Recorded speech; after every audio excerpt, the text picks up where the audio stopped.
सब शुक्ल है तुम्हारी सरना, तुम रक्षक काहू को डरना।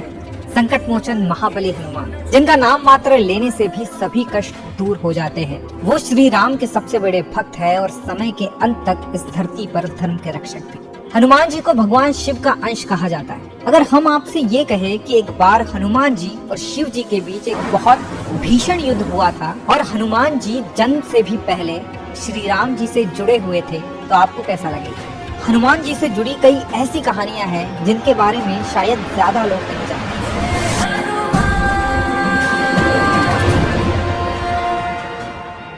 हनुमान जी वानरराज केसरी और देवी अंजना के पुत्र थे, ये बात कौन नहीं जानता। पर क्या आप जानते हैं कि देवी अंजना पहले एक अप्सरा थी जिनका नाम था पुंजिकस्थला। लेकिन एक बार ऋषि दुर्वासा जब इंद्रदेव की सभा में उनसे कुछ बात कर रहे थे तो पुंजिकस्थला कई बार उनके सामने से गुजरी, जिससे उनका ध्यान भटक रहा था। दुर्वासा ऋषि ने क्रोध में आकर पुंजिकस्थला को श्राप दे दिया कि उनका जन्म धरती पर होगा और वो भी वानर रूप में। इसके बाद ही पुंजिकस्थला का जन्म देवी अंजना के रूप में हुआ और वानर राज केसरी से उनका विवाह हुआ। धरती पर उन्होंने कड़ी तपस्या की और वायुदेव के आशीर्वाद से हनुमान जी को जन्म दिया। हनुमान जी के जन्म से जुड़ी एक और ऐसी कहानी है जिसे ज्यादा लोग नहीं जानते। हनुमान जी अपने जन्म से भी पहले श्री राम से जुड़े हुए थे। आनंद रामायण के सार कांड के अनुसार जब राजा दशरथ ने पुत्र की प्राप्ति के लिए यज्ञ किया था, तब अग्निदेव ने प्रकट होकर उन्हें प्रसाद में खीर दी थी। इस खीर को तीनों रानियों में बांट दिया गया था, लेकिन माता कैकेयी को जो खीर का हिस्सा मिला था उसे एक चील छीन कर ले गई थी। जब वो चील अंजनी पर्वत के ऊपर से जा रही थी तो उससे वो खीर गिर गई और देवी अंजना को मिल गई। उन्होंने उस खीर को खा लिया और उसके बाद हनुमान जी का जन्म हुआ। जहाँ एक तरफ आशीर्वाद में मिली खीर से श्री राम, लक्ष्मण, भरत और शत्रुघ्न का जन्म हुआ, वहीं दूसरी तरफ महाबलशाली हनुमान जी इस धरती पर आए। हनुमान जी के अनेकों नाम हैं, पर बचपन से लेकर आज तक हमने जितनी भी कहानियां सुनी और देखी, हर जगह बजरंगबली को हनुमान जी कहा जाता है। लेकिन ये नाम उन्हें जन्म से नहीं मिला था। हनु यानी ठुड्डी या जबड़ा। वाल्मीकि रामायण के किष्किंधा कांड के अनुसार बचपन में जब हनुमान जी ने धरती से सूरज को देखा तो उन्हें लगा कि वो एक पका हुआ फल है। उन्हें उस फल को खाने का मन करने लगा और उन्होंने सूरज को खाने के लिए उसकी दिशा में उड़ान भर दी। जब इंद्रदेव ने हनुमान जी को स्वर्ग की ओर बढ़ते देखा तो वो बहुत क्रोधित हो गए। जब हनुमान जी ने अपनी जिद नहीं छोड़ी तो इंद्रदेव ने उन पर अपने वज्र से प्रहार कर दिया। उसका असर इतना तेज था कि हनुमान जी बेहोश हो गए और धरती की ओर गिरने लगे। जब पवन देव ने अपने पुत्र को इस हालत में आसमान से गिरते हुए देखा तो उन्हें लेकर वो पाताल लोक चले गए। पवन देव बहुत क्रोधित थे, दुखी थे। उन्होंने पूरे ब्रह्मांड की हवा को रोक दिया। सभी जीवों का दम घुटने लगा और धरती पर हाहाकार मच गया। तब जीवन को बचाने के लिए और धरती पर हवा को वापस लाने के लिए सभी देवी देवताओं ने पाताल लोक जाकर हनुमान जी को ढेरों आशीर्वाद दिए। वज्र के प्रहार से पवन पुत्र के जबड़े की हड्डी टूट गई थी। इसी कारण उन्हें हनुमान नाम मिला। ब्रह्मदेव ने उन्हें ब्रह्मांड के अंत तक जीवित रहने का वरदान दिया और विष्णु जी ने उन्हें आजीवन सबसे बड़ा भक्त होने का वरदान दिया। सिर्फ यही नहीं, इंद्रदेव ने उन्हें ये भी वरदान दिया कि अब से उन्हें कोई अस्त्र या शस्त्र चोट नहीं पहुंचा पाएगा। पुराणों के हिसाब से ऐसा माना जाता है कि हनुमान जी शिव जी के अवतार है। लेकिन अगर हम आपसे ये कहे कि एक बार हनुमान जी और शिव जी के बीच भयंकर युद्ध हुआ था, तो पद्म पुराण के पाताल कांड के अनुसार श्री राम ने अश्वमेध यज्ञ का आयोजन किया। यज्ञ के दौरान अश्व को छोड़ दिया गया, जो दौड़ते दौड़ते राजा वीरमणि के नगर जा पहुंचा, लेकिन वहां उसे पकड़ लिया गया। अगर यज्ञ के घोड़े को कोई रोक ले तो उससे युद्ध करने का नियम था। राजा शत्रुघ्न ने उस घोड़े को छुड़ाने के लिए युद्ध की घोषणा कर दी। वहीं दूसरी तरफ वीरमणि भगवान शिव के बहुत बड़े भक्त थे और इसलिए उन्होंने इस युद्ध को जीतने के लिए शिव जी से मदद मांगी। शिव जी उनकी मदद करने के लिए तैयार हो गए, लेकिन सिर्फ तब तक जब तक श्री राम खुद युद्ध करने ना आ जाए, क्योंकि शिव जी भगवान राम के सामने शस्त्र नहीं उठाए। शिव जी ने वीरभद्र का रूप ले लिया और युद्ध भूमि में आ गए। एक घमासान युद्ध हुआ जिसमें भरत जी के बेटे पुष्कल की मृत्यु हो गई और शत्रुघ्न जी बेहोश हो गए। तब श्री राम की सेना को हारते हुए देख हनुमान जी स्वयं युद्ध भूमि में आए। उन्होंने एक बड़े से पत्थर से शिव जी के रथ के टुकड़े कर दिए और फिर पत्थर से शिवजी के सीने पर वार किया। इस वार के जवाब में शिवजी ने अपने त्रिशूल को तेजी से हनुमान जी पर चलाया। हनुमान जी ने त्रिशूल को अपने हाथों में लेकर उसके भी टुकड़े टुकड़े कर दिए। इसके बाद शिवजी ने हनुमान जी पर शक्ति से प्रहार किया।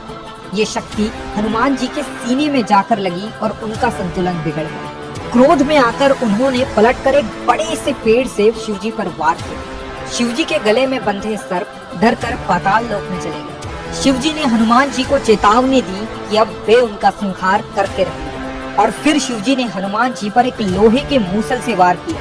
हनुमान जी ने तब विष्णु जी का ध्यान किया और तेजी से उस मूसल के वार को टाल दिया। हनुमान जी बहुत क्रोध में थे।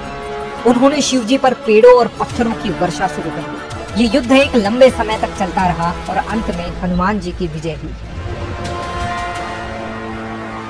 आज भी संसार में जब जब राम कथा सुनाई जाती है, ऐसा माना जाता है कि किसी न किसी रूप में हनुमान जी वहाँ उपस्थित होते हैं। पूरी दुनिया में हनुमान जी के एक ऐसे रूप की पूजा होती है जिसमें उनका पूरा शरीर सिंदूर से ढका होता है। हनुमान चालीसा के हिसाब से हनुमान जी का कंचन वर्ण है, यानी उनका रूप सोने से बना हुआ है। तो फिर उन्हें इस रूप में क्यों पूजा जाता है? ऐसा माना जाता है कि वनवास खत्म होने के बाद एक दिन हनुमान जी ने सीता जी को अपनी मांग में सिंदूर भरते हुए देखा। जब हनुमान जी ने माता सीता से इसका कारण पूछा तो उन्होंने बताया कि वे ये सिंदूर राम जी की लंबी उम्र और अच्छे स्वास्थ्य के लिए लगाती है। हनुमान जी गहरी सोच में पड़ गए। तभी उन्हें एक ख्याल आया और वे चुपचाप वहां से चले गए। कुछ देर बाद जब वे राम जी के दरबार में लौटे तो उनका पूरा शरीर सिंदूर से रंगा हुआ था। ये देखकर श्री राम हैरान हो गए। जब उन्होंने हनुमान जी से इस बात का कारण पूछा तो उन्होंने अपना सर झुकाकर प्रभु से कहा, जब माता सीता के एक चुटकी सिंदूर लगाने से श्री राम की उम्र लंबी हो सकती है तो पूरे शरीर पर सिंदूर लगा लेने से श्री राम को कितना लाभ होगा। हनुमान जी की ऐसी भक्ति देखकर श्री राम का मन प्रसन्न हो गया। उन्होंने हनुमान जी को वरदान दिया कि जो लोग उनके सिंदूर वाले रूप की पूजा करेंगे उस पर श्री राम जी का आशीर्वाद हमेशा बना रहेगा। हनुमान जी को चिरंजीवी होने का वरदान मिला था। इस युग में भी हमें कई ऐसे प्रमाण मिले हैं जो बताते हैं कि हनुमान जी आज भी हमारे बीच है। लेकिन हनुमान जी का संबंध सिर्फ त्रेता युग की रामायण या कलयुग से नहीं है, बल्कि द्वापर युग की महाभारत से भी है। महाभारत के युद्ध में हनुमान जी ने एक महत्वपूर्ण भूमिका निभाई थी। महाभारत की कहानी के हिसाब से हनुमान जी ने अर्जुन को ये वरदान दिया था कि वे कुरुक्षेत्र के युद्ध में अर्जुन की सहायता करेंगे। इसीलिए जब महाभारत का युद्ध शुरू हुआ तो हनुमान जी अर्जुन के रथ पर लगे झंडे पर विराजमान हो गए और युद्ध के अंत तक उन्होंने अर्जुन का साथ दिया। युद्ध खत्म होने के बाद जैसे ही अर्जुन अपने रथ से उतरे, श्री कृष्ण ने हनुमान जी का आभार प्रकट किया। हनुमान जी ने श्री कृष्ण को प्रणाम कर वहां से प्रस्थान किया। जैसे ही हनुमान जी वहां से गए, अर्जुन का रथ जलकर राख हो गया। ये देखकर अर्जुन चकित रह गए। तब श्री कृष्ण ने उन्हें समझाया कि पूरे युद्ध में हनुमान जी उनकी और उनके रथ की रक्षा कर रहे थे, जिसके बिना पांडवों का इस युद्ध में जीतना संभव नहीं था। आज हमारे बीच रामायण के कई वर्जन एग्जिस्ट करते हैं। हर दिशा में रामायण की अलग अलग कहानियां प्रचलित है, जिनमें से सबसे पुरानी और सबसे ज्यादा फेमस है वाल्मीकि रामायण, जो ऋषि वाल्मीकि ने लिखी थी। लेकिन वाल्मीकि रामायण सबसे पहली रामायण नहीं थी, बल्कि उनसे भी पहले हनुमान जी ने रामायण का अपना वर्जन लिखा था, जो कि हनुमद रामायण के नाम से जानी जाती है। कुछ कहानियों के हिसाब से जब ऋषि वाल्मीकि रामायण की कथा पूरी करने के बाद हनुमान जी के पास पहुंचे तो उन्होंने देखा कि हनुमान जी ने हिमालय के पहाड़ों पर अपने नाखूनों से रामायण का अपना वर्जन लिखा हुआ है। ये देखकर ऋषि वाल्मीकि दुखी हो गए, क्योंकि वे जानते थे कि अगर हनुमान जी की रामायण दुनिया के सामने आ गई तो उनकी रामायण का अस्तित्व कम हो जाएगा। जब हनुमान जी को ऋषि मुनि के दुख का कारण पता चला तो उन्होंने बिना एक पल सोचे अपनी लिखी हुई रामायण को नष्ट कर दिया और रामायण का ये वर्जन हमेशा के लिए गायब हो गया। तो ये थी हनुमान जी से जुड़ी कुछ ऐसी कहानियां जिनके बारे में शायद ज्यादा लोग नहीं जानते। अगर आप हनुमान जी या रामायण से जुड़ी और ऐसी लेसर नोन कहानियों में इंटरेस्टेड हैं, तो हमारी ये वीडियो देख सकते हैं। और अगर आपके पास भी ऐसी कुछ कहानियां हैं तो हमें कमेंट सेक्शन में जरूर बताएं। And don't forget to subscribe to Raj for more अनकही, अनदेखी और अनसुनी कहानियां।